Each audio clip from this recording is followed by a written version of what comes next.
अस्सलाम वालेकुम नाजरीन, मैं और डॉक्टर आसिफ किरमानी बेलाग के साथ आपकी खिदमत में दोबारा हाजिर हैं। आज हम अहम मौज़ूआत पर बात करेंगे। इसमें सबसे ज़्यादा अहम एक तो शहरियार आफरीदी जो पीटीआई के एमएनए हैं, उन्होंने बड़ी हैरत अंगेज़ बात की है कि वो डीजी आईएसआई और आर्मी चीफ से बातचीत करने को तैयार है। एक और बयान आया जो कि सेनेट में इनके अपोजिशन लीडर शिबली फराज साहब, जिन्होंने एक कदम और आगे जाके कहा हम किसी से भी बात करने को तैयार हैं। और फिर इसके साथ साथ अंसार अब्बासी साहब जो एक बड़े जाने माने जर्नलिस्ट हैं, उन्होंने एक बड़ी दिलचस्प स्टोरी की है जिसमें वो कहते हैं कि एक रिटायर्ड लेफ्टिनेंट जनरल और 2 फेडरल मिनिस्टर उनको ये काम दे दिया गया है कि वो मसालिहत कराएं एस्टैब्लिशमेंट में और कैदी नंबर 804 की पार्टी। अब मैं किरमानी साहब ये तमाम सब्जेक्ट्स आपके हवाले करती हूँ। आप बताइए कि आपको क्या लगता है कि ये इन बातों में कितनी सच्चाई है, कितनी हकीकत है, क्या हो सकता है, क्या नहीं हो सकता? पलविशा, मैं समझता हूँ कि देखिए, ये शहरियार आफरीदी साहब ने जो बात की है ये कोई नई बात नहीं है। इमरान खान साहब ऑन द रिकॉर्ड है बहुत पहले से कि जी वो कहते थे कि मैं बात करना चाहता हूँ, और लेकिन आगे से मुझसे बात नहीं की जाती, और उनका भी इशारा होता था कि वो आर्मी चीफ से बात करना चाहते हैं। लेकिन शहरियार आफरीदी साहब ने क्लैरिटी के साथ बात कर दी कि जी वो आर्मी चीफ और डीजीआईएसआई से बात करना चाहते हैं। लेकिन साथ ही मुझे हैरानगी हुई कि चंद दिन पहले गालबन शिबली फराज साहब ने ये कहा कि जी वो पाकिस्तान की खातिर किसी से भी बात करने को तैयार है। तो मैं समझता हूँ कि इनकी आपस में जो राय है वो नहीं मिलती है, या मैं समझता हूँ कि ये गुड कॉप बैड कॉप वाला है कि एक बात कुछ कर रहा है, दूसरा कुछ कर रहा है। लेकिन मैं समझता हूँ इन दोनों की बातों को अगर देखा जाए तो मैं उसका ये समझूंगा कि ये अब वाकई ही ये बात करना चाहते हैं। और ये जैसे एक ज़माने में ये नून लीग को कहा करते थे कि जब बात करने की बात शहबाज शरीफ साहब ने की मिसाक मईशत की, तो ये ताने देते होते थे पीपल्स पार्टी को भी, नून लीग को भी, कि जी एनआरओ मांगते हैं। तो मेरा ख्याल है कि ये जो दोनों बातें हैं जो अफरीदी साहब ने की और शिबली ने, ये इन दोनों की जो डायरेक्शन है मुझे वो एनआरओ की तरफ ही जाती लग रही है कि ये एनआरओ मांगना चाह रहे हैं। आपका क्या ख्याल है इस बारे में? देखिए, मैं यही कहने वाली थी, आपने मेरे अल्फाज जो हैं वो बोल दिए क्योंकि ये इसका कोई सियासी फायदा इस वक्त तो मुझे नहीं नजर आता कि इमरान खान साहब को हो।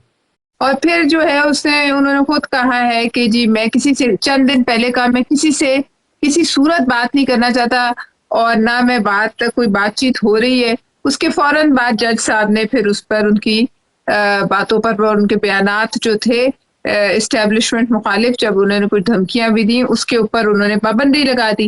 बयानिया इस वक्त दे रहे हैं, इस बयानिए का इन्हें कोई फायदा नहीं होगा। मुझे नहीं लगता कि एक तरफ इतने अरसे जो है अगर वो खड़े रहे एक मौकफ पे तो आखिरी वक्त पे आकर वो उस मौकफ से पीछे हट जाए, या उनके इतने अहम लीडरान ऐसी बात करें तो कौन मानेगा पीछे उनके लीडर की आशीर्वाद नहीं है, या कोई भी जो है इस लेवल का एमएनए या जो भी हो उनका लीडर दूसरी ईयर का, वो कैसे अपने क़यादत से पूछे बगैर ऐसी बात कर सकता है।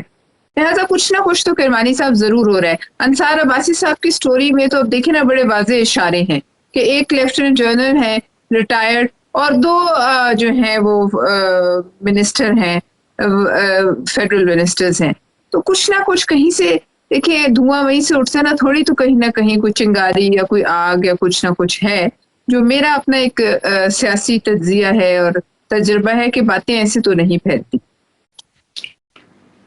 ये ठीक कह रही हैं आप, और ये खिचड़ी कोई पक जरूर रही है या पकाने की कोशिश की जा रही है, और ये अब देखते हैं कि ये क्या बनता है। लेकिन देखिए, इमरान खान साहब जो हैं हमेशा उन्होंने कभी कोई बात की है, कभी कोई बात की है, वो अपनी एक बात पर कायम तो रहे नहीं है।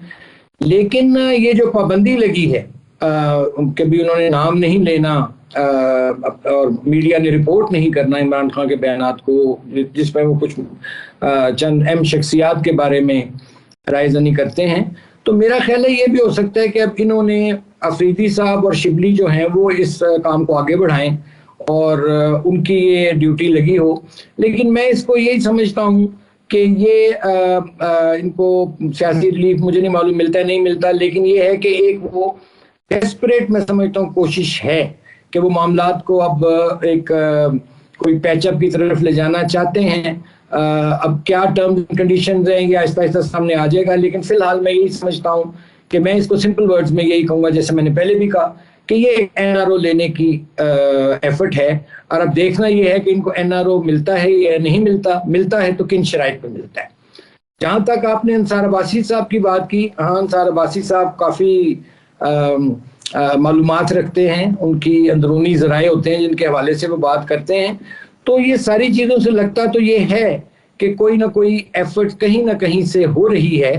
क्या वो एफर्ट कामयाब होगी या नहीं होगी इसका मैं समझता हूँ कि डिपेंड करता है दोनों फ्री कैन, जिनको मैं फ्री कैन ही अब कहूँगा ना, कि एक तरफ एस्टेब्लिशमेंट है एक तरफ इमरान खान साहब है, लेकिन अगर वो शिबली साहब की बात पर जाएं या अफरीदी साहब की बात पर भी, तो एक कॉमन चीज तो है कि वो बात करना चाहते हैं।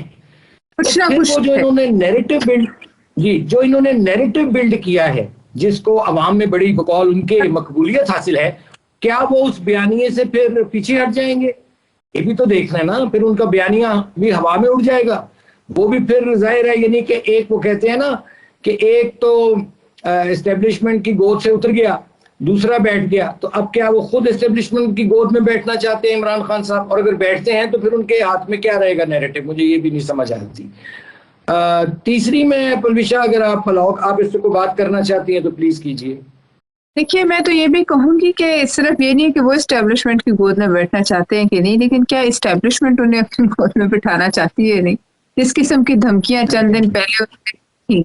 मैं हैरान हूं कि उसके बाद इस किस्म का बयानिया जो है उनके लीडरान क्यों पेश करें। इससे मुझे नहीं लगता कि कोई सियासी जो है इनकी जमात को होगा, बल्कि लोगों में और कंफ्यूजन फैलेगी। आपने देखा जो भी ज़िमनी इंतखाबात में इतने लोग उनके नहीं निकले, तो इसी तरह की कैफियत अगर रही तो वो जो उनकी एक सपोर्ट बेस है उसको बड़ी धचका लगेगा कि क्या हो रहा है। हम ये बिल्कुल ठीक है कि जो भी बात होनी चाहिए अब किसी तरफ से भी हो, एस्टेब्लिशमेंट एक अहम तरीन पाकिस्तान का स्टेक होल्डर है और हमारी पाकिस्तान की एस्टेब्लिशमेंट है, लेकिन इमरान खान साहब इतनी दूर फिर चले गए, खुसूसन जो एक 9 मई का सानिया हुआ है, उसके बाद तो उन पर देखिए ना, एक ये तो ट्रस्ट जौन सा है ये म्यूचुअल होता है, ये वन वे ट्रैफिक नहीं होती है। तो मैं ये समझता हूँ कि देखिए अब क्या आगे बनता है कि आया आप वाली बात के क्या उन्हें दोबारा कोई गोद लेने पे तैयार होता है या नहीं होता, और इस सूरत हाल को देखना पड़ेगा। बहरहाल ये लेकिन डेवलपमेंट जौन सी हैं ये जरूर ये इस तरफ इशारा करती हैं कि पर्दे के पीछे कुछ ना कुछ हो रहा है। आखिरी में एक बात करना चाहूंगा पलविशा कि ये आज बहुत लोग डिस्टर्ब हुए हैं। मैं शहर में गया हुआ था, मैं घूमता फिरता रहा लोगों के पास, तो वहां मैंने देखा कि सब्जेक्ट ऑफ डिस्कशन एक तो यही था पीटीआई का, दूसरा ये अफरीदी साहब का बयान और शिबली साहब का, दूसरा कि लोग बड़ा जी क्या इसको कहते हैं प्रोटेस्ट कर रहे हैं कि ये जो सोलर पैनल के हवाले से इन्होंने कहा है कि जी एक तो हम उसके सोलर पैनल की जो जिस प्राइस पे ये खरीदती है वेबडा या पावर डिवीजन सोलर के सार्फिन से, एक तो उसमें कमी इन्होंने की, फिर आए दिन ये को तीसरी दफा बिजली के यूनिट की कीमत बढ़ा दी, और अब उस पर यह बम गिराया कि जी ये वजारत तवानाई ने कोई समरी भेजी है कि जी जो सोलर पैनल है जिसने भी लगाया हुआ घरेलू इंक्लूडिंग घरेलू सार्फिन, उन पर 2000 रुपया पर किलोवाट टैक्स लगेगा। अच्छा, ये क्लैरिटी नहीं दी कि आया वो टैक्स जौन सा है वो माहाना है या वो सालाना है, लेकिन उसकी तरदीद गो आ गई है। लेकिन मैं समझता हूं कि इन पर कोई भरोसा नहीं किया जा सकता, ये जो पावर की कंपनीज है। क्यों कि आप ये देखिए कि अभी एफआईए ने लोगों जिनको अरेस्ट किया है जो कि ओवर बिलिंग में मुलविस पाए गए हैं, जिसमें डिवीजन जी उसमें अरबों रुपए की करोड़ रुपए की बिलिंग हुई है। और मैं कहता हूं ये बर्बरियत है, ये माशी दहशत गर्दी है, ये माशी बर्बरियत है जो लोगों से की जा रही है। तो आई होप के یہ جو انہوں نے تردید دی ہے واقعی دے مین اٹ. یہ نہ ہو کہ ایک جیب میں سے ہماری ہاتھ نکال دی ہے لیکن چپکے سے دوسری جیب کاٹ لیں. تو بہرحال کیا کیا جا سکتا ہے, لیکن یہ اس کی جتنی بھی مرمت کی جائے, اور یہ ضرور میں کہوں گا کہ حکومت وقت کو بھی دیکھنا چاہیے یہ کون سے ان کے آستین کے سانپ ہیں, یہ کون لوگ ہیں جو ان کو ناکام کرنا چاہ رہے ہیں. ابھی تو ان کو جمعہ 8 دن ہوئے اس حکومت کو آئے کہ ایسی سمری ان کو بھیج رہے ہیں جس سے کہ عوام میں کی نفرت میں اضافہ ہو. میں یہ بس کہنا چاہتا ہوں. دیکھیے یہ بڑی تشویشناک بات ہے, اس کی فوری طور پہ وزیر اعظم صاحب کو خود جو ہے وہ نوٹس لینا چاہیے, اور جس طرح سے بھی خبر پھیلی ہے اس پہ کلیئر پالیسی ہونی چاہیے. لوگوں نے اپنی جو ہے چیزیں بیچ کے جو ہے سولر پینلز لگائے ہیں, کیونکہ ظاہر ہے بجلی کے بغیر تو گزارا نہیں. اب آپ کسی نہ کسی طرح ان کو اگر اس ساری سسٹم کو زمین بوس کرنا چاہتے ہیں تو پھر لوگ کیا کریں گے, میٹر اتار کے بیٹھ جائیں گے. بات یہ ہے کہ ایک چیز چلتی ہے, پاکستان بڑا اچھا ان ہائی رینکنگ کنٹریز میں آ گیا ہے جہاں سولر انرجی یوز کی جا رہی ہے, اور یہ بڑی اچھی بات ہے, کلین انرجی ہے. لیکن آپ اگر اس قسم کی خبریں پھیلائیں گے, جو بھی جس نے پھیلائے اس کے خلاف کریک ڈاؤن ہونا چاہیے. اور اگر یہ جھوٹ ہے تو اس پر آ کر منسٹر صاحب کو ایک پریس کانفرنس کرنی چاہیے. لوگوں میں بڑی تکلیف اور تشویش پائی جا رہی ہے کہ اب ہم کیا کریں گے, پینک پھیل رہا ہے. یہ تو پورے معاشرے پھیلا رہے ہیں. یہ تشویش نہیں, آپ نے پلوشا بڑا ہلکا لفظ مائلڈ ورڈ یوز کیا, تشویش نہیں. لوگوں میں بہت غصہ ہے, غصہ ہے اس چیز کا جو یہ ہے. تو اللہ کرے ان کی تردید جو اس پر یہ عمل کریں, لیکن اس کا وزیر اعظم صاحب نوٹس لیں کہ یہ کون لوگ ہیں ان کے خلاف بیٹھے سازش کر رہے ہیں. تو اس کے ساتھ ہی ناظرین, میں اور سینیٹر پلوشا خان صاحب آپ سے اجازت لیتے ہیں. اگلے پروگرام تک خدا حافظ.